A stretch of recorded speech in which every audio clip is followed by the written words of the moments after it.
I've been wanting to experiment in making my own wine that would be ready to use as part of Seder night on Passover, the night when the moon is full in the Aries season in the month of Nisan, when we gather in ceremony and playfulness and song in the storytelling night of the Exodus.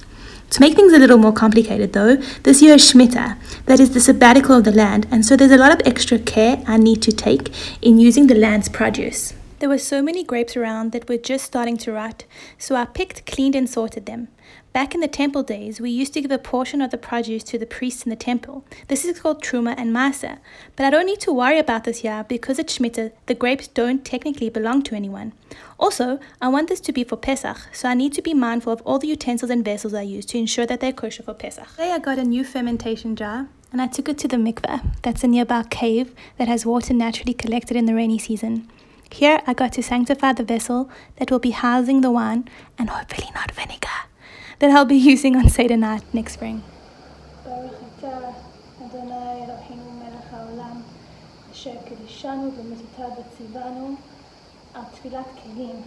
It's interesting to do this now in preparation for the springtime for Pesach, because we're currently moving into the month of ELUL, aka Virgo season.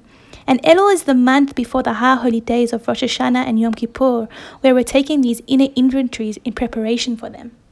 So beautiful how the inner and outer processes are meeting with the cleansing and clearing and scrubbing and getting into the nitty-gritty details and work that is a lot of the energy of the season, and in so doing, also preparing for what's to come.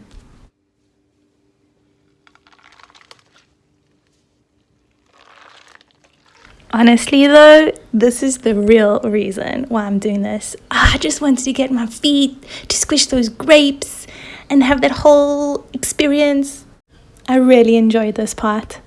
So being a Shemitah year means that we actively refrain from working the land. It happens every 7 years, and the fruit and veg that grows in this year are considered to be extra holy. So extra care needs to be taken when I'm handling these grapes, and I need to make sure that I collect all of the waste bits so that I can take care of them in a proper way. Shemitah is a reminder that the land doesn't actually belong to us.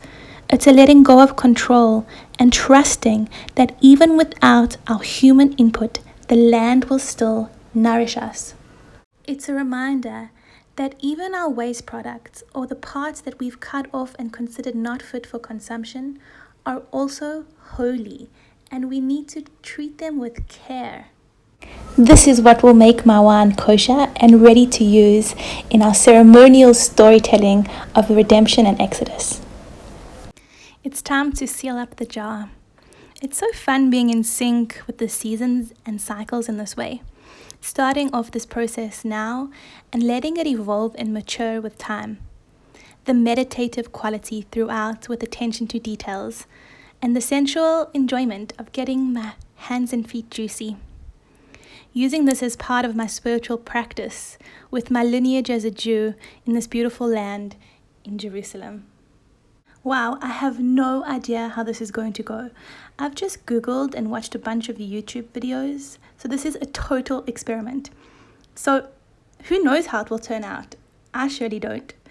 And that's somehow exactly where I need to be.